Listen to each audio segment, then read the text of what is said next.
हरे कृष्णा। महाशिवरात्रि की जय। हर हर महादेव। आप सभी को महाशिवरात्रि की ढेर सारी शुभकामनाएं। आज के वीडियो में हम लोग महाशिवरात्रि के ऊपर चर्चा करेंगे कि आखिर महाशिवरात्रि क्यों मनाया जाता है, शिव जी कौन है, शिव जी के बारे में जितनी भी चीजें हैं वो हम लोग आज के इस वीडियो में डिस्कस करेंगे। कई लोग गांजा भांग पीने के लिए शिव जी को बदनाम किए हुए हैं। बम बम भोले।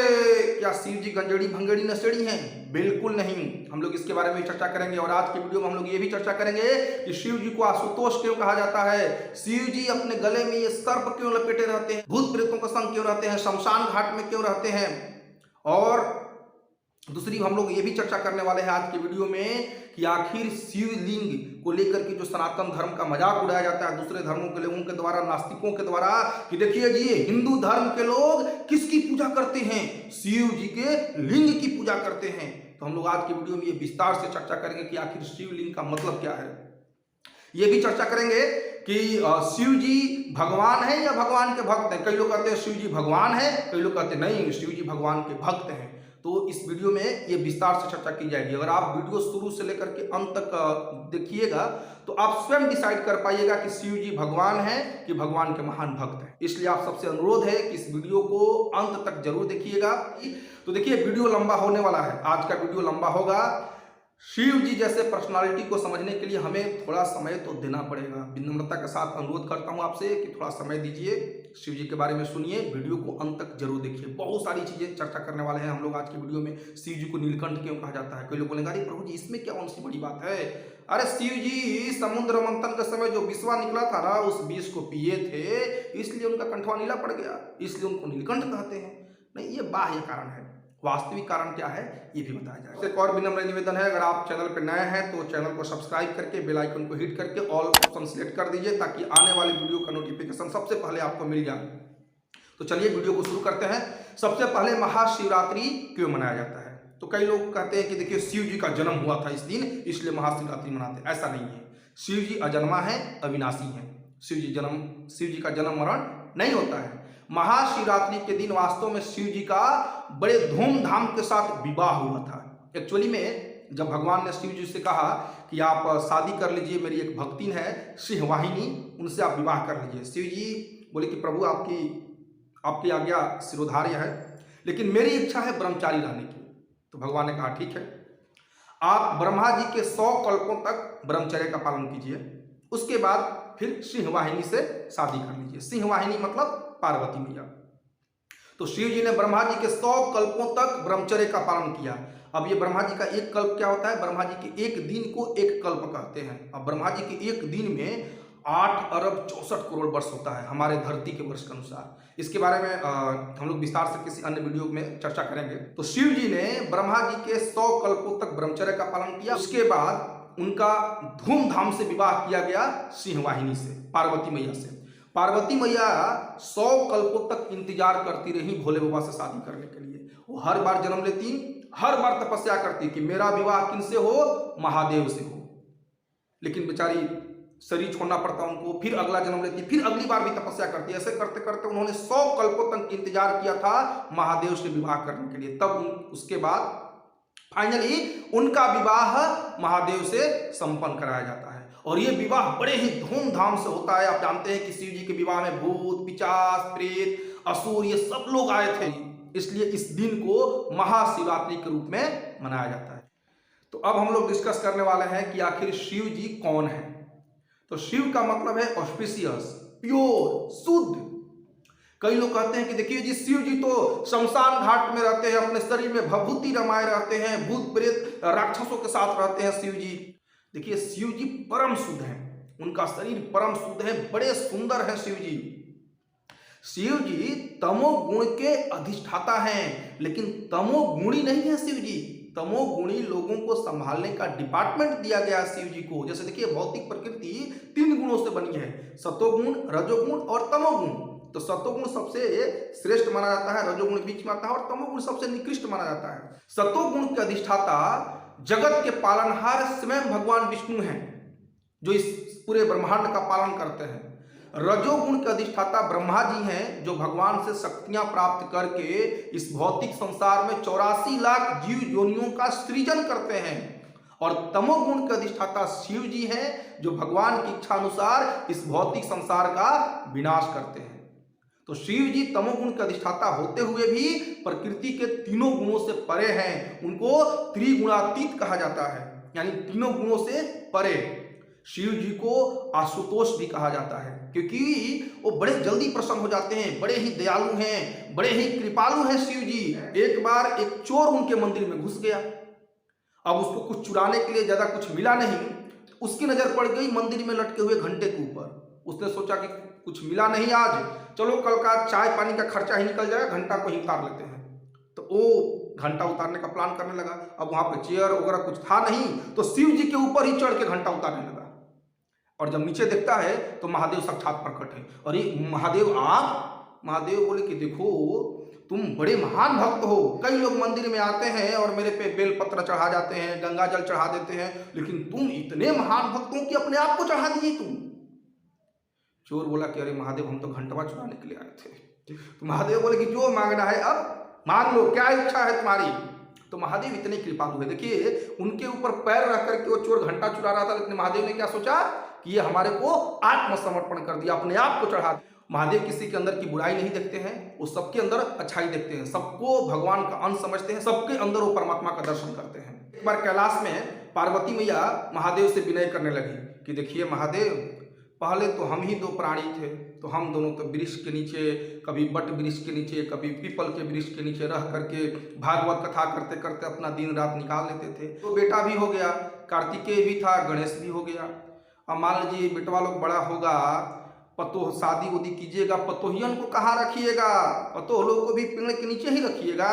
शिव जी और पार्वती मैया इस भौतिक संसार के मालिक हैं, लेकिन महादेव अपने पास कुछ भी नहीं रखते। 1 BHK का फ्लैट भी नहीं है उनके पास। लेकिन पार्वती मैया का सुझाव महादेव को अच्छा लगा। महादेव भी सोचे हाँ बात तो ठीक है, हम पार्वती तो कहीं पे रह लेते थे, लेकिन पतोह आएगी, बहुएं आएगी तो वो कहाँ रहेंगी। महादेव ने एक बहुत ही विशाल आलीशान महल तैयार कर दिया। अब उस दिन गृह प्रवेश था, तो सारे ब्रह्मांड से बड़े बड़े पुजारी पहुंचे थे, संत पहुंचे थे वहां पे। मंत्रों का उच्चारण चल रहा था, गृह प्रवेश की तैयारियां चल रही थी। महादेव सबको मनचाहा वरदान दे रहे थे, दान दक्षिणा दे रहे थे।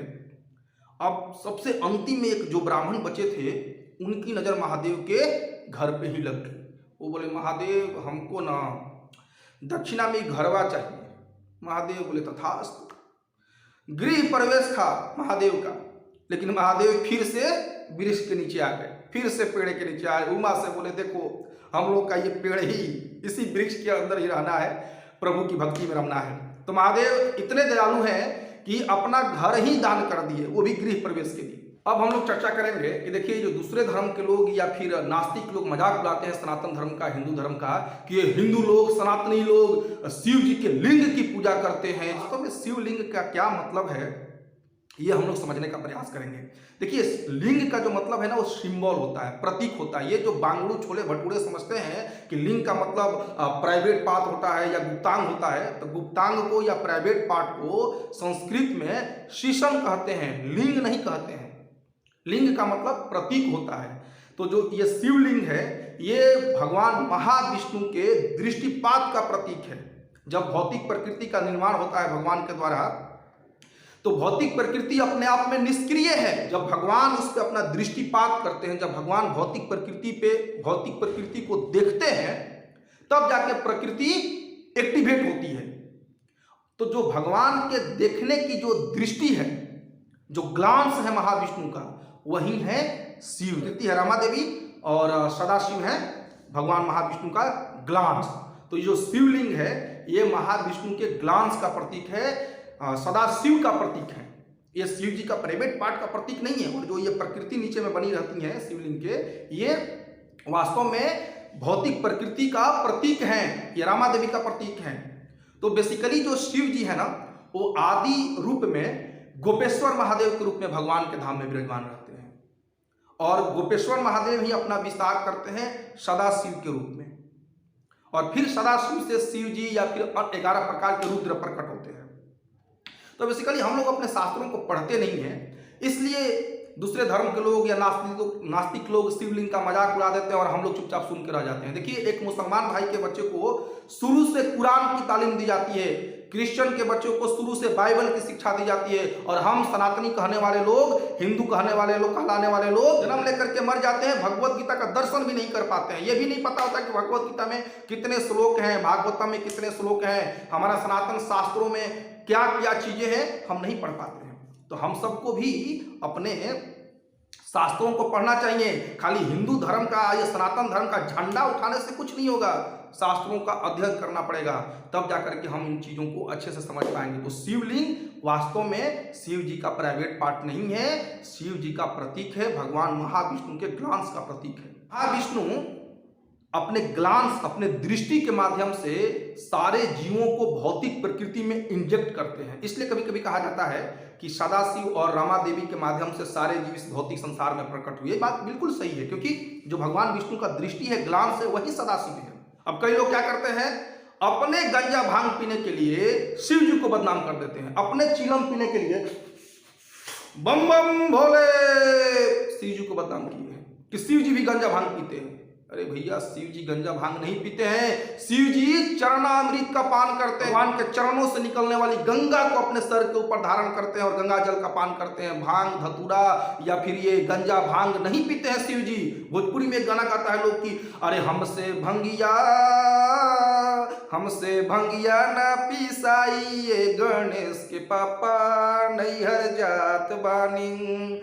अब ये सनातन धर्म ही है कि इसका मजाक उड़ाने वाले बेचारे जिंदा बच रहते हैं, समाज में खुलेआम घूमते हैं। अरे दूसरे धर्म का मजाक उड़ा के देखो, इतने टुकड़े किए जाएंगे कि गिन भी नहीं पाओगे। हम सनातन धर्म के लोगों को अपने धर्म के बारे में अच्छे से पढ़ना चाहिए, शास्त्रों को। सब लोग अपने अपने धर्म को फॉलो कर रहे हैं जी। मुसलमान भाई लोग कुरान पढ़ते हैं, उसको फॉलो करते हैं, क्रिश्चियन भाई लोग बाइबल को फॉलो करते हैं। हम ही सनातन वाले ये सेकुलरिज्म के नाम पे बड़ा गर्व किए हुए हैं अपना। अब कई लोग कहते हैं कि देखिए, ये शिव जी अपने गले में सांप लपेटे रहते हैं, बाबा जी का ठुल्लू।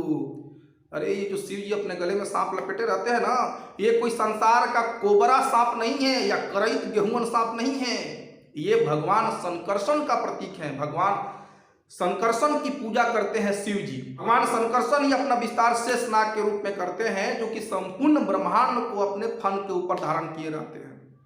ये जो गुरुत्वाकर्षण का नियम है ना, ग्रेविटेशनल फोर्स, वास्तव में ये संकर्षण भगवान की शक्ति है, और उन्हीं संकर्षण भगवान की पूजा करते हैं महादेव जी। इसलिए वो अपने गले में अपने इष्ट देव के प्रतीक के रूप में सर्प को लगाते हैं। ये कोई सांसारिक सर्प नहीं है। अब प्रश्न उठता है कि शिव जी आखिर शमशान में क्यों रहते हैं, भूत प्रेतों के साथ क्यों रहते हैं? तो देखिए, शिव जी शमशान में रहते हैं हमें यह समझाने के लिए कि हमें लास्ट में पहुंचना वहीं है।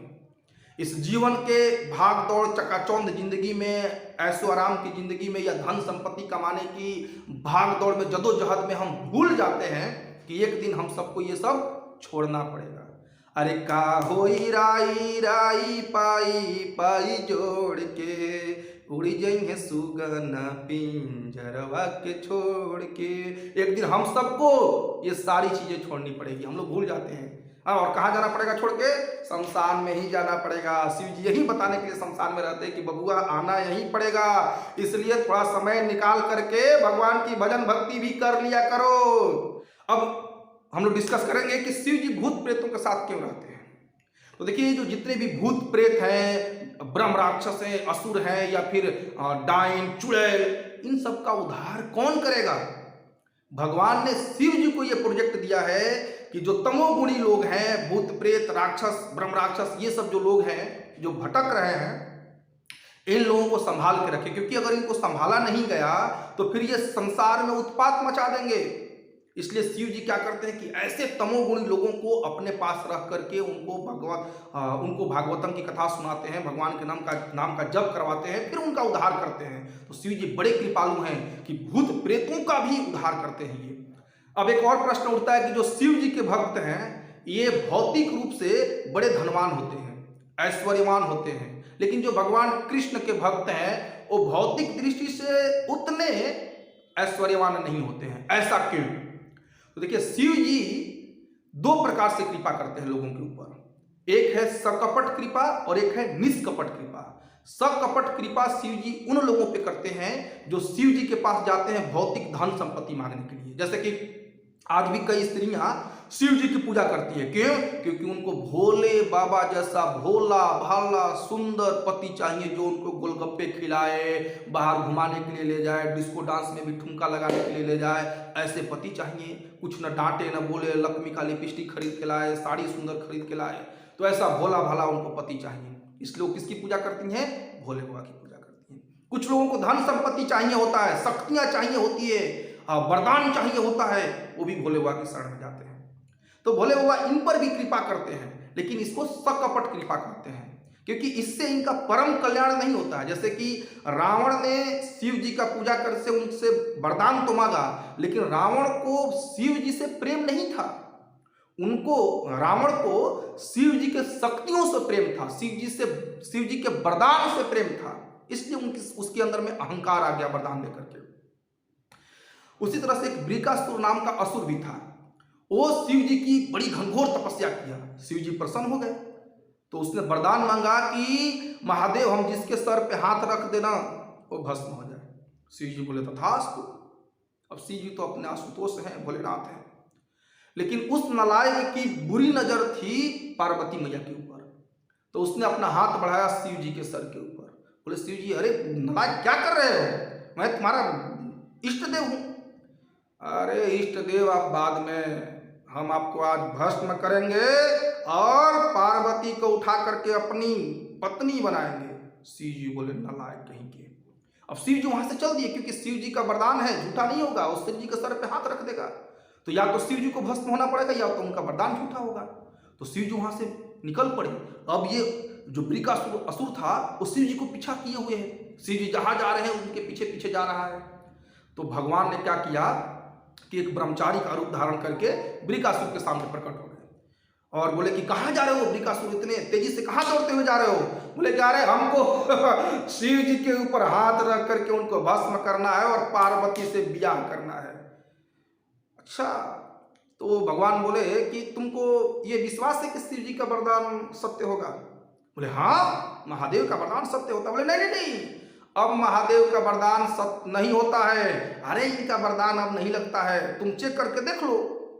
जब से इनका दक्ष प्रजापति इनके ससुर के साथ इनका झगड़ा हुआ है, अब इनका शक्ति युक्ति कुछ नहीं है इनके पास, तुम खुद चेक करके देख लो। अब उस ससुर ने सर पे हाथ रखा, तो उसके सर के टुकड़े हो गए, वहीं पे खत्म हो गया। तो असुर लोग भी शिव जी की शरण में जाते हैं, लेकिन शिव जी के शरण में जाने के पीछे इनका उद्देश्य शिव जी से प्रेम नहीं होता है, इनका उद्देश्य रहता है उनसे कुछ सांसारिक चीजें मांगना। तो शिव जी इन पर भी कृपा करते हैं, लेकिन इसको सकपट कृपा कहते हैं। इससे ये लोग इसी भौतिक संसार में फंस के रह जाते हैं, उलझ के रह जाते हैं। रावण भी शिव जी का महान भक्त हुआ था, लेकिन वो नालायक शिव जी का बात नहीं मानता था। जब शिव जी को उसने पुकारा, जब राम जी के साथ युद्ध चल रहा था, तो शिव जी को उसने पुकारा है सहायता के लिए। शिव जी आए, बोले तुमको सही में सहायता चाहिए? बोले हाँ महादेव सहायता कीजिए। तो शिव जी बोले कि देखो मेरी सहायता तुमको एक सलाह के रूप में है, तुम मेरा कहना मानो, सीता मैया को प्रेम पूर्वक आदर पूर्वक पालकी में बैठाओ और प्रभु के चरणों में लेकर के पहुंच जाओ। रावण बोला नहीं, ये हम नहीं करेंगे। शिव जी बोले बेटा तू मरेगा, फिर मरो, चल दिए शिव। तो ये कुछ नालायक लोग भी शिव जी के भक्त बनते हैं, लेकिन शिव जी इतने कृपालु हैं कि इन पर भी कृपा करते हैं। अब शिव जी निष्कपट कृपा भी करते हैं। निष्कपट कृपा किस पे करते हैं? जो शिव जी से भगवान की भक्ति मांगते हैं। जैसे जो वैष्णव भक्त होते हैं, तो भक्त लोग क्या मांगते हैं शिव जी से? कोई धन संपत्ति नहीं मांगते हैं, शिव जी से मांगते हैं प्रभु का नाम, प्रभु का प्रेम, क्योंकि शिव जी भगवान के परम भक्त हैं। हम लोग आगे चलकर डिस्कस करेंगे इसके बारे में। शिव जी भगवान के भक्तों के ऊपर निष्कपट कृपा करते हैं। अगर हम लोग भी शिव जी से प्रेम पूर्वक प्रार्थना करें ना, तो हमारे अंदर के अहंकार, लोभ, मोह, काम, ये सब शिव जी भस्म कर देंगे। इसलिए हम सबको भी शिव जी से प्रार्थना करनी चाहिए कि हमारे अंदर के अहंकार को, काम को, क्रोध को खत्म कर, ताकि हम प्रभु की शुद्ध भक्ति कर सकें। तो एक बार एक व्यक्ति हुए, उन्होंने शिव जी की तपस्या की और शिव जी उन पर प्रसन्न हो गए। तो उन्होंने शिव जी से वरदान मांगा कि हे शिव जी, जो इस दुनिया में सबसे कीमती वस्तु है वो मुझे दे दीजिए। शिव जी ने कहा अच्छा, तुमको दुनिया का सबसे कीमती वस्तु चाहिए? वृंदावन में जाओ, वहां पे एक संत मिलेंगे जिनका नाम है सनातन गोस्वामी। तो तुम सनातन गोस्वामी के पास जाओ और उनसे बोलो कि आपके पास दुनिया की सबसे कीमती वस्तु है, वो मुझे प्लीज दे दीजिए। वो व्यक्ति शिव जी का कहना मान करके सनातन गोस्वामी के पास आया और उनसे दुनिया की सबसे कीमती वस्तु मांगा। सनातन गोस्वामी बोले ठीक है, तुम द्वार के बाहर जाओ, वहां पे एक कूड़ेदान रखा हुआ है, डस्टबिन, उसमें देखो कुछ होगा। तो वो व्यक्ति गया और डस्टबिन को खंगाला तो उसमें उसको पारस पत्थर मिला, पारस मणि मिला। आप पारस मणि जानते हैं ना, टच स्टोन, जिसको कि अगर लोहे से टच कर दे तो सोना बन जाता है। ये व्यक्ति बहुत खुश हुआ, अरे बाप रे, हमको तो पारस पत्थर मिल गया, अब तो हम अमीर हो जाएंगे। तो सोचा कि शिव जी ने बताया था तो कम से कम शिव जी को थैंक यू तो जाके बोल दें। तो महादेव के पास गया और थैंक यू बोला, महादेव आपकी कृपा से हमको दुनिया का सबसे कीमती वस्तु मिल गया, पारस पत्थर मिल गया। शिव जी ने कहा कि ये पारस पत्थर कहाँ रखा था? तो बोला अच्छा हाँ, ये तो उन्होंने अपने दरवाजे के बाहर डस्टबिन में रखा था। शिव जी बोले कि अरे बुड़बक कहीं के, थोड़ा सोचो कि जो वस्तु डस्टबिन में रखी गई है उससे कीमती वस्तु भी उनके पास है, क्योंकि अगर कोई सबसे कीमती वस्तु को डस्टबिन में रखता है क्या? तो व्यक्ति दोबारा आया सनातन गोस्वामी के पास, बोला कि देखिए जो आपके पास सबसे कीमती वस्तु है ना वो हमको दीजिए। तो सनातन गोस्वामी बोले कि अच्छा तुमको सबसे कीमती वस्तु चाहिए? बोले हाँ। तो सनातन गोस्वामी बोले कि पहले जमुना जी में जाओ और इस पारस पत्थर को घुमा करके जमुना जी के बीच में फेंक के आना और तब जल्दी से आओ स्नान करके।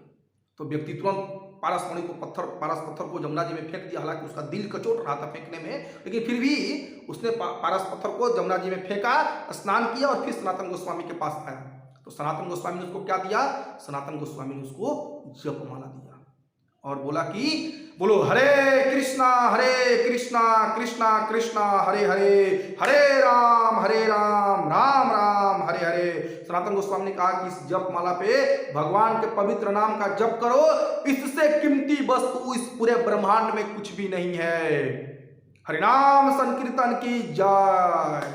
तो भगवान के नाम से बढ़ करके इस संसार में और कुछ भी कीमती नहीं है।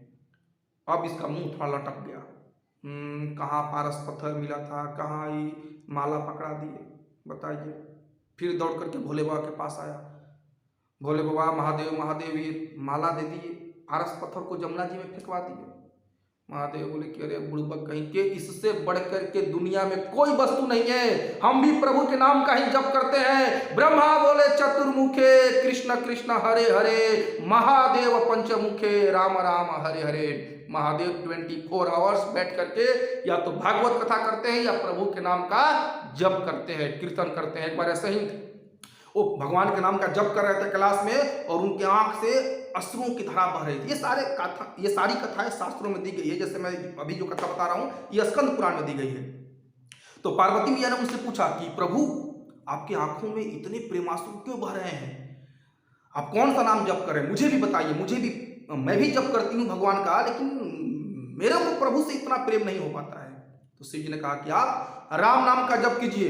पार्वती मैया ने राम नाम का जप किया, लेकिन बोले कि देखिए वो आपके जैसा प्रेमाश्रु नहीं बह रहा है, प्रेम उत्पन्न नहीं हो पा रहा है। तो शिव जी ने कहा ठीक है आप भगवान कृष्ण के नाम का जप कीजिए। पार्वती मैया ने कृष्ण के नाम का जप किया, बोले ठीक है, लेकिन फिर भी आपके जैसा वो अश्रु प्रवाहित नहीं हो रहा है। तो महादेव ने बोला कि फिर आप गौरांगा का नाम बोलिए, गौरंगा। ये गौरंगा कौन है? ये स्वयं भगवान कृष्ण है। चैतन्य महाप्रभु के रूप में परम दयालु भगवान श्री कृष्ण चैतन्य महाप्रभु की जय, जो कि 500 साल लगभग 500 साल पहले बंगाल के नदिया डिस्ट्रिक्ट के मायापुर में प्रकट हुए थे गौर पूर्णिमा के दिन। आज मायापुर में हर साल गौर पूर्णिमा का फेस्टिवल मनाया जाता है और पूरे धरती से, पूरे विश्व से लोग आते हैं मायापुर में गौर पूर्णिमा में फेस्टिवल में सम्मिलित होने के लिए। जब पार्वती मैया ने गौरंगा नाम का जप किया, आंखों से भी प्रेमाश्रुओं की धारा बहने लगी। आज भी पार्वती मैया सीमांतनी देवी के रूप में नवद्वीप के सीमांत द्वीप में तपस्या करती हैं और गौरांग महाप्रभु का साक्षात दर्शन भी हुआ है। अब हम लोग आज की वीडियो में कंक्लूजन की तरफ बढ़ते हैं और ये चर्चा करते हैं कि शिव जी भगवान है कि भगवान के परम भक्त हैं।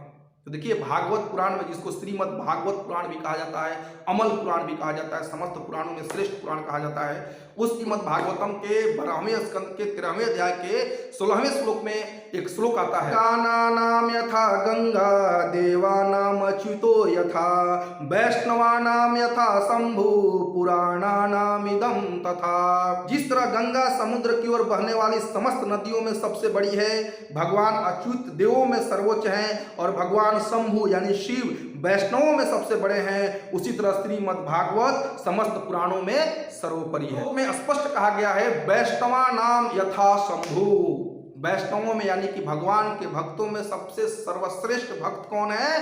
शंभु यानी शिव जी। हम सब भक्तों के, वैष्णव भक्तों के सरताज है शिव जी, हम सब के हीरो हैं शिव जी। तो शिव जी एक्चुअली में भगवान के महान भक्त हैं। अब कई लोग कहेंगे कि देखिए ये इस्कॉन वालों को तो कृष्ण के अलावा कुछ दिखता नहीं है, ये लोग हर चीज में कृष्ण को घुसा देंगे। अरे शिव पुराण में लिखा गया है महादेव भगवान है, शिव जी ही भगवान है। टोटल 18 पुराण है हमारे शास्त्रों में, और इन 18 पुराणों को 3 कैटेगरी में डिवाइड किया गया है, तामसिक पुराण, राजसिक पुराण और सात्विक पुराण। तामसिक पुराण उन लोगों के लिए है जो कि अभी जीवन के निकृष्ट अवस्था में है, तमोगुण अवस्था में। मैं ये जाति के हिसाब से नहीं कह रहा हूं, चेतना के हिसाब से कह रहा हूं। कई लोग गंजा भांग दारू शराब में ही लगे हुए हैं, या भूत प्रेत जैसे जोनी हैं, हाँ उन सब में लगे हुए हैं, तो तामसिक लोग हैं। तो ऐसे लोगों के लिए तामसिक पुराण है। शिव पुराण भी तामसिक पुराणों की कैटेगरी में आता है। तो उसमें शिव जी को महान बताया गया, क्यों? क्योंकि ये तामसिक लोगों को संभालने की जिम्मेदारी शिव जी को दी गई है। तो जब तक इनकी आस्था शिव जी में नहीं होगी तो फिर ये शिव जी के पास नहीं जाएंगे, भगवान के पास तो ऐसे ही नहीं आने वाले हैं। अब जो गंजड़ी भंगड़ी नशेड़ी है उनको बोलिए कि भैया देखिए भगवान की भक्ति में एकदम शुद्धता फॉलो करना पड़ता है, प्यूरिटी का पालन करना पड़ता है, शुद्ध जीवन जीना होता है। ये लोग बोले भाड़ में जाए भगवान, हम तो अपना यही गंजा भांग पियेंगे, चिलम पियेंगे। तो फिर ऐसे लोगों भगवान की भक्ति नहीं करेंगे। तो वो शिव जी के प्रति आकृष्ट होते हैं, क्योंकि शिव जी ऐसे लोगों के अधिष्ठाता देव हैं। इसलिए शिव पुराण में शिव जी को महान बताया गया, ताकि ये लोग की आस्था शिव जी के प्रति जागृत हो और शिव जी की कृपा से धीरे धीरे इनको बुद्धि आए, तो फिर ये रजोगुण सत्वगुण में आए, फिर सात्विक पुराणों को समझ करके आगे बढ़े, तीनों गुणों से ऊपर उठे। अब दूसरा है राजसिक पुराण। राजसिक पुराणों की संख्या भी 6 ही है, और इसमें एक देवी भागवतम करके आता है, वो भी राजसिक पुराण भी आता है। उसमें बताया गया है कि देवी मैया ही सब कुछ है जी, उन्हीं से सब सृष्टि होता है। तो क्योंकि जो रजोगुणी लोग होते हैं उनका जो जीवन है वो समर्पित रहता है धन संपत्ति इंद्रिय सुख भोगने के लिए, वो भगवान के प्रति आकृष्ट नहीं होते, भगवान की भक्ति के प्रति उनका आकर्षण नहीं रहता है। इसलिए उनको देवी मैया के शरण में जाकर भोगने के लिए शक्तियां प्राप्त करें वो, तो ऐसे लोग फिर देवी भागवतम पढ़ते हैं। लेकिन जो भगवान के प्रति समर्पित हैं, जो भगवान की भक्ति करना चाहते हैं, जो शुद्ध सात्विक जीवन जीते हैं, वो सत्वगुणित पुराण पढ़ते हैं, जैसे कि विष्णु पुराण या स्कंद पुराण, भागवत पुराण, ये सत्वगुणी पुराण है। और सारे पुराणों में सबसे श्रेष्ठ कौन है, सरताज कौन है? श्रीमद् भागवतम या भागवत पुराण। तो इस भागवत पुराण में लिखा गया है वैष्णवा नाम यथा शंभु, शिव जी वैष्णवों में सबसे श्रेष्ठ है। तो शिव जी वास्तव में भगवान के परम भक्त हैं। इसको थोड़ा सा समझना पड़ेगा, जो शिव जी के भक्त है उनको थोड़ा लग सकता है कि अरे कैसे आप बोल दिए ये सब चीजें, थोड़ा समझना पड़ेगा। देखिए शिव जी का जो तत्व है ना, बड़ा विशिष्ट तत्व है। शिव जी जीव तत्व भी नहीं है, यानी कि जीवों से देवताओं से ऊपर है वो, इसलिए देवों के देव महादेव कहा जाता है उनको, देवताओं से श्रेष्ठ है शिव जी। लेकिन विष्णु तत्व भी नहीं है, यानी कि भगवान भी नहीं है। तो विष्णु तत्व और जीव तत्व के बीच में शिव जी की स्थिति है। श्रील प्रभुपाद जी बड़े अच्छे से एग्जाम्पल देकर के शिव जी के बारे में समझाते हैं कि शिव जी में और भगवान विष्णु में दूध और दही का अंतर है। दूध भगवान है, दही शिव जी है। दही बना दूध से ही है, लेकिन हम ये नहीं कह सकते कि दही दूध है। बड़ा दिव्य स्थिति है शिव जी का, बड़े दिव्य व्यक्तित्व है, बड़े दिव्य ट्रांसेंडेंटल पर्सनालिटी है शिव जी। अब प्रश्न उठता है कि शिव जी जब भगवान के महान भक्त हैं तो शंकराचार्य के रूप में आकर के, आदि शंकराचार्य के रूप में आकर के निराकारवाद का क्यों प्रचार किए? तो देखिए ये सत्य है कि शंकराचार्य जी निराकारवाद का प्रचार किए, लेकिन वास्तव में वो भगवान के भक्त थे, भगवान के साकार रूप की पूजा करते थे। लेकिन उनके अनुयायी आज भी भगवान के निराकार रूप की पूजा करते हैं, निराकारवाद के सिद्धांत को फॉलो करते हैं। इसके पीछे सच्चाई ये है कि कलयुग के जो सो कॉल्ड तथाकथित ब्राह्मण थे, वो वेदों की आड़ लेकर के, शास्त्रों की आड़ लेकर के पशु बलि को बढ़ावा दिया जाने लगा। कलयुग में पशुओं को अंधाधुंध बलि दिया जाने लगा। बेरोक टोक पशुओं की हत्या की जाने लगी। अब देखिए, ये पशु भी या जितने भी ब्रह्मांड में जीव हैं, ये सब प्रभु की संतान है, भगवान की संतान है। ममेवान सजीव लोके जीवभूत सनातना मना षष्ठानि इंद्रियानि प्रकृति स्थानी कर सती। भगवान 15वें अध्याय की भगवद गीता के 15वें अध्याय के 7वें श्लोक में कहते हैं, ममेवान सजीव लोके, इस ब्रह्मांड में जितने भी जीव हैं वो सब मेरे अंश हैं। तो भगवान बड़े द्रवित हो उठे पशुओं की हत्या को देख करके। तो वो फिर भगवान बुद्ध के रूप में आए और उन्हें स्थापित किया अहिंसा परमो धर्म, अहिंसा ही परम धर्म है। तो कई लोगों ने बोला कि नहीं जी, वेदों में तो लिखा है पशु बलि। तो भगवान बुद्ध ने कहा वेद ही गलत है, शास्त्रों को ही नकार दिया भगवान बुद्ध ने। क्यों? क्योंकि समय की मांग थी, वो बलि को रोकने के लिए भगवान बुद्ध ने शास्त्रों को ही दरकिनार कर दिया। अब पशु बलि तो बहुत हद तक रुक गया, लेकिन लोगों की रुचि शास्त्रों से दूर भागने लगी। तो भगवान ने शिव जी से जाइए और फिर से शास्त्रों को स्थापित कीजिए। दूसरा कारण और भी था, शंकराचार्य, आदि शंकराचार्य के आने का और निराकारवाद का प्रचार करने का। उस समय जो असुर थे ना, तो देवताओं में और असुरों में लड़ाई चलते रहता है, और देवता लोग जब भी बेचारे हारने लगते हैं तो ये भगवान विष्णु के चरणों में चले जाते हैं, रक्षा कीजिए, पाही माम पाही माम। भगवान विष्णु अपना सुदर्शन चक्र भेजते हैं और सुदर्शन चक्र असुरों का संहार कर देता है। लेकिन उस टाइम पे क्या हुआ कि ये असुर लोग भी बहुत चालाक थे। ये लोग भी वैष्णवों की तरह ऐसे ऊर्ध्वपुंड तिलक लगाना शुरू कर दिए थे। अब ये असुर भी युद्ध के मैदान में ऊर्ध्वपुंड तिलक लगा के पहुंचे हैं, और देवता लोग भी, या जो भगवान के भक्त वो भी। अब सुदर्शन चक्र बेचारे मार नहीं पा रहा था किसी को, क्योंकि सुदर्शन चक्र उस व्यक्ति को हानि नहीं पहुंचाता है जो ये ऊर्ध्वपुंड तिलक धारण करते हैं। जो वैष्णव तिलक धारण करते हैं, जो भगवान के भक्त हैं, उनको जमराज के दूत भी कुछ नहीं करते, भगवान का सुदर्शन चक्र भी उनको नहीं मारता। तो फिर सुदर्शन चक्र लौट करके वापस विष्णु भगवान के पास चला गया और बोले कि सब लोग तो ये ऊर्ध्वपुंड वैष्णव तिलक लगाए हैं, हम कैसे किसी को मारें। तो शिव जी से फिर भगवान ने शिव जी से ये भी कहा था कि आप क्या कीजिए कि इन नास्तिकों को भक्तों से अलग कर दीजिए, जो नकली भक्त हैं उनको अलग कर दीजिए। तो शिव जी ये टास्क संभाले। ब्रह्मांड में सबसे जो कठिन प्रोजेक्ट होता है ना, वो शिव जी संभालते हैं। जो कोई संभालने को तैयार नहीं होता है भगवान का वो प्रोजेक्ट, वो सेवा शिव जी करते हैं। जब समुद्र मंथन हो रहा था तो ये देवता और असुर लोग दोनों समुद्र का मंथन करने में लगे थे। क्यों? अमृत पीना है उनको, अमर बनना है। किसी ने शिव जी को नहीं बुलाया कि महादेव चलिए आप उद्घाटन कर दीजिए या आपको भी थोड़ा अमृत मिल जाएगा ना। अमृत पीने के लिए महादेव को भूल गए देवता लोग। और जब विष निकला ना, अमृत समुद्र मंथन से अमृत से पहले विष निकल गया। तो जब विष निकला और पूरे ब्रह्मांड में जब फैलने लगा, वो कालकूट विष इतना खतरनाक होता है, कालकूट विष की अगर उसका एक बूंद भी आसपास में गिर जाए ना तो स्वाहा कर देगा, सब कुछ को नष्ट कर देता है, जला के भस्म कर देता है। इतना खतरनाक होता है कालकूट विष। तो जब ये कालकूट विष पूरे ब्रह्मांड में फैलने लगा तो सब देवता लोग दौड़ के महादेव के पास पहुंचे, देवता और असुर दोनों, अरे महादेव बचा लीजिए, महादेव बचा लीजिए।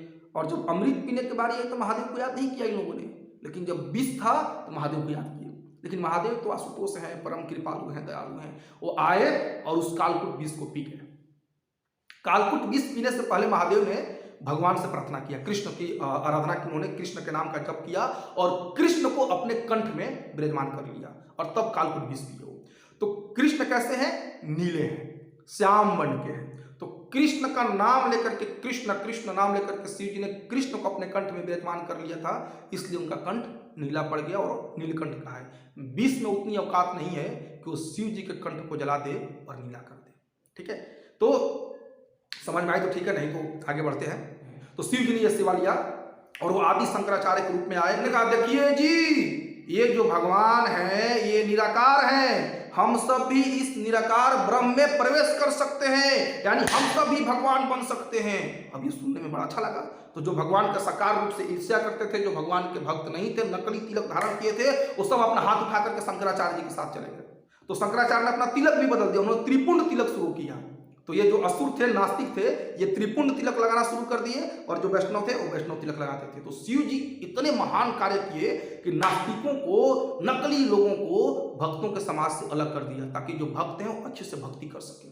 तो शिव जी की बड़ी कृपा है, आदि शंकराचार्य की बड़ी कृपा है। वास्तव में शंकराचार्य भगवान के महान भक्त थे, हम उनको प्रणाम करते हैं, लेकिन उनका जो कार्य था, टास्क था, वो नास्तिकों को अलग करना। आज भी संसार में कई ऐसे नकली नालायक लोग हैं जो भक्तों का भेष धारण करके, संतों का भेष धारण करके सनातन संस्कृति को बदनाम करते हैं, सनातन धर्म को बदनाम करते हैं।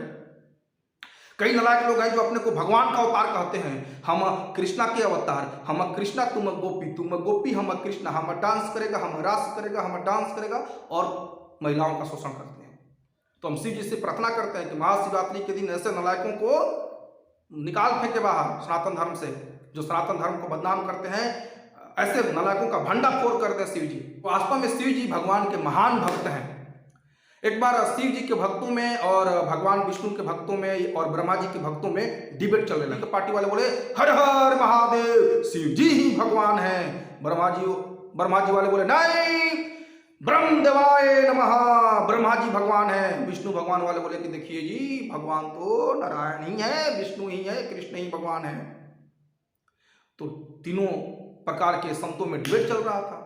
तो सारे लोगों ने, सारे संतों ने मिल करके एक प्लान तैयार किया कि भाई एक हम लोग ये पता लगाने का प्रयास करेंगे कि ब्रह्मा, विष्णु और महेश, इन तीनों में भगवान कौन है। तो ये जिम्मेदारी सौंपी गई संत समाज के द्वारा भृगु ऋषि को, क्योंकि भृगु ऋषि बड़े ही सम्मानित और बुजुर्ग ऋषि हैं, ब्रह्मा जी के पुत्र हैं, उनको ये सेवा दिया गया। तो भृगु ऋषि पता लगाने चले कि ब्रह्मा, विष्णु और महेश में से तीनों में से भगवान कौन है। तो सबसे पहले वो अपने पिताजी के पास गए, ब्रह्मा जी के पास, ब्रह्मलोक में। तो ब्रह्मलोक में ब्रह्मा जी कुछ जरूरी मीटिंग कर रहे थे और लोगों के साथ, और ब्रह्मा जी व्यास आसन पे बैठे थे। भृगु ऋषि डायरेक्ट इंटर कर गए, किसी ने रोका नहीं, क्योंकि वो ब्रह्मा जी के पुत्र थे। तो भृगु ऋषि डायरेक्ट जाके ऐसे सभा में खड़ा हो गए। ब्रह्मा जी देखे कि मेरा पुत्र आया है इतने दिनों के बाद, लेकिन नालायक न तो हमको प्रणाम कर रहा है, न कुछ बोल रहा है, या कि चुपचाप खड़ा हो गया, इतने लोगों के बीच में मेरी बेइज्जती करा दी। अरे बचपन से सिखाया कि माता पिता को प्रणाम करना चाहिए पैर छू करके, लेकिन ये इतने दिनों के बाद है और मुझे प्रणाम भी नहीं कर रहा है, बताइए जरा। तो ब्रह्मा जी को गुस्सा आ गया, लेकिन उन्हें गुस्सा को छुपाए रखा, लेकिन फिर भी वो गुस्सा दिख गया। तो भृगु ऋषि ने कहा प्रणाम, आप भगवान नहीं हो सकते।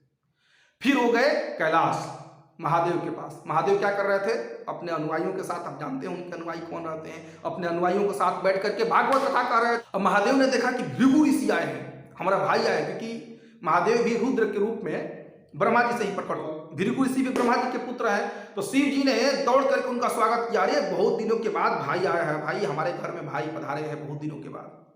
भृगु ऋषि बोले कि दूर रहो, नहाए हो, कितने दिनों से नहाते नहीं हो, ऐसे ही शमशान में बैठे रहते हो, भभूति रमाए रहते हो, और ये भूत प्रेतों के साथ रहते हो, तमोगुणी लोगों के साथ बोले लगाने चले आए, दूर रहो। शिव जी ने अपना त्रिशूल उठाया, बोला कि रुक तेरे को बताते हैं। नालायक कहीं के रुक, तो हम बताते हैं तुमको। अब शिव जी भृगु ऋषि को मारने के लिए अपना त्रिशूल उठा लिए। पार्वती मैया ने चरणों में गिर गई, अरे जाने दीजिए, महादेव अपना भाई है। भृगु ऋषि भाग्य वहां से, बोले ये भी भगवान नहीं हो सकते भैया, इनको तो क्रोध आ गया, अपमान किए तो ये भी भगवान नहीं हो सकते। तब भृगु ऋषि पहुंचे बैकुंठ। बैकुंठ में भी उनको कोई नहीं रोका, क्योंकि द्वारपाल नहीं रोके, क्योंकि सबको पता था कि ये भृगु ऋषि हैं, भगवान के महान भक्त हैं। भृगु ऋषि डायरेक्ट भगवान के कक्ष में प्रवेश किए। भगवान वहां पे शेषनाग के सैया पे लेटे थे, लक्ष्मी मैया उनकी सेवा कर रही थी। भृगु ऋषि ने आओ देखा न ताओ, सीधे पैर से 1 लात भगवान विष्णु के छाती पे मार दिया। भगवान विष्णु तुरंत उठ गए और उठ करके उनके चरणों को अपने गोद में ले लिए और सहलाने लगे। अरे हमको पता नहीं था कि आप आ रहे हैं, नहीं तो मैं बिल्कुल आपका स्वागत करने के लिए जरूर आता द्वार के बाहर, मुझे पता नहीं था कि आप आ रहे हैं, आप बैठ जाइए। अपने आसन पे भगवान ने उनको बैठाया और उनका पैर सहलाने लगे। बोले कि मेरा वक्ष स्थल वज्र के समान कठोर है और आपका चरण कमल इतना कोमल है, आपको चोट लगी होगी। भृगु ऋषि रोने लगे, भगवान के चरणों में गिर करके रोने लगे, वो आप ही भगवान हैं, हमसे महान भूल हो गई, हमको क्षमा कर दीजिए। भगवान बोले कोई बात नहीं, कोई बात नहीं। लेकिन लक्ष्मी मैया तिरछी नजर से देखी, बोले कि हमारे पति के ऊपर लात मारे हो, कभी नहीं। इसलिए आज तक भी भृगु वंशी जो है ना, वो दरिद्र ही रहते हैं, लक्ष्मी मैया की कृपा नहीं रहती है उनके ऊपर। तो उसके बाद भृगु ऋषि उस सभा में आकर घोषणा किए कि वास्तव में तीनों में, ब्रह्मा विष्णु महेश में, तीनों में भगवान कौन है, विष्णु ही है। एक बार एक और कथा आती है, भगवान विष्णु और भगवान शिव जी के भक्तों में यह डिबेट छिड़ गया कि भगवान विष्णु बड़े कि शिव जी बड़े। तो फिर दोनों के बीच युद्ध कराने का प्रस्ताव रखा गया। तो विश्वकर्मा जी ने 2 धनुष बनाए और एक धनुष भगवान विष्णु को दिया गया, एक धनुष शिव जी को दिया गया। दोनों में युद्ध हुआ। भगवान विष्णु ने नारायण अस्त्र को छोड़ा, शिव जी धनुष अपना नीचे गिरा दिया और नतमस्तक हो गए। वही धनुष मिथिला में जाके गिरा, जिसको कि बाद में चल करके भगवान श्री राम जी ने उस धनुष को तोड़ा था और सीता जी से उनका विवाह हुआ था।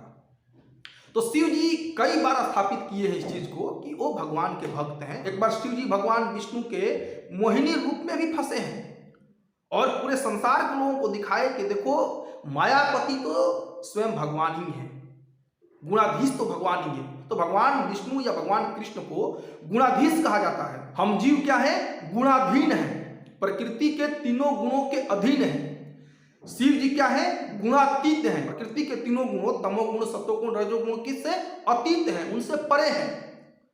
और भगवान कृष्ण क्या है? गुणाधीश है, प्रकृति के तीनों गुणों के मालिक हैं। भगवान भगवत गीता में भी इस चीज को स्थापित करते हैं। 9वें अध्याय के 10वें श्लोक में मय्या दक्षिण प्रकृति सूयते सचराचरम हेतु नानेन कौन्तेय जगत दिवि परिवर्तते। This material nature works under my supervision, यानी कि भौतिक प्रकृति मेरी अध्यक्षता में कार्य करती है, मेरी शक्तियों में से एक शक्ति है। वास्तव में खुद शिव जी भी प्रमाणित करते हैं और शास्त्रों के अन्य सारी कई कथाओं से भी प्रमाणित होता है कि शिव जी वास्तव में भगवान के महान भक्त हैं। तो जहां जहां भी भगवान का धाम है वहां वहां शिव जी क्षेत्रपाल के रूप में विराजमान है, उस क्षेत्र की रक्षा करते हैं। जैसे कि मथुरा में शिव जी भूतेश्वर के रूप में विराजमान, कामा में कामेश्वर के रूप में विराजमान है, गोवर्धन में चक्लेश्वर महादेव के रूप में विराजमान है और वृंदावन में गोपेश्वर महादेव के रूप में विराजमान है। यही गोपेश्वर महादेव आदि रूप में भगवान के आदि धाम में, परम धाम में विराजमान रहते हैं। तो वास्तव में गोपेश्वर महादेव की भी कथा अद्भुत है। जब भगवान श्री कृष्ण महारास कर रहे थे, रास लीला कर रहे थे, अब ये रास लीला को लेकर के भी कई लोगों में कंफ्यूजन है। ई करे तो रास लीला, हम करे तो कैरेक्टर ढीला। तो इसके ऊपर अगला वीडियो आने वाला है कि भगवान की जो रास लीला है वो कैसे परम शुद्ध लीला है। तो इस परम शुद्ध रास लीला में शिव जी भी सम्मिलित होना चाहते थे। अब लेकिन रास लीला में तो सिर्फ पुरुष के रूप में तो कृष्ण ही है, बाकी सब गोपियां हैं। तो शिव जी को गोपी का रूप धारण करना पड़ा था रास लीला में प्रवेश करने के लिए। और शिव जी जब रास लीला में प्रवेश किए तो शुरू में तो बड़ा अच्छा से नृत्य कर रहे थे, हरे कृष्णा कृष्णा कृष्णा हरे हरे। लेकिन जैसे ही थोड़ा सा कीर्तन और चला, हरि बोल, महादेव अपना तांडव शुरू कर दिए। सारी गोपियों ने मिलकर पकड़ लिया, अरे इतनी हठी कठी गोपी ये कौन है और ये तांडव कर रही है। सारी गोपियों उनको घेर लिया, हाँ कैसे एंट्री कर दी तुम, रास में कैसे एंट्री हो गया तुम्हारा। तब तक भगवान कृष्ण बोले कि अरे ये और कोई नहीं महादेव है। इसलिए उनका नाम पड़ा गोपेश्वर, यानी कि गोपियां जिनकी ईश्वर है वो है गोपेश्वर। तो गोपियों की आराधना करते हैं महादेव ताकि उनको रास लीला में प्रवेश मिल जाए, भगवान के शुद्ध लीला में प्रवेश मिल जाए, उनको माधुर्य लीला में। लक्ष्मी जी आज भी तपस्या कर रही हैं कि उनको भगवान के रास लीला में प्रवेश मिल जाए। अगर आप सबको वीडियो अच्छा लगा हो तो चैनल को सब्सक्राइब करके बेल आइकन को हिट कर लीजिए, वीडियो को लाइक करके शेयर कीजिए। अगर अभी भी आपके मन में शिव जी को लेकर के कोई संदेह है तो आप कमेंट बॉक्स में जरूर लिखिए, पूरा प्रयास करूंगा उसको आंसर करने का नेक्स्ट वीडियो में। मिलते हैं नेक्स्ट वीडियो में, तब तक के लिए हरे कृष्णा। महाशिवरात्रि की जय, हर हर महादेव। आप सभी को पुनः शिवरात्रि की ढेर सारी शुभकामनाएं।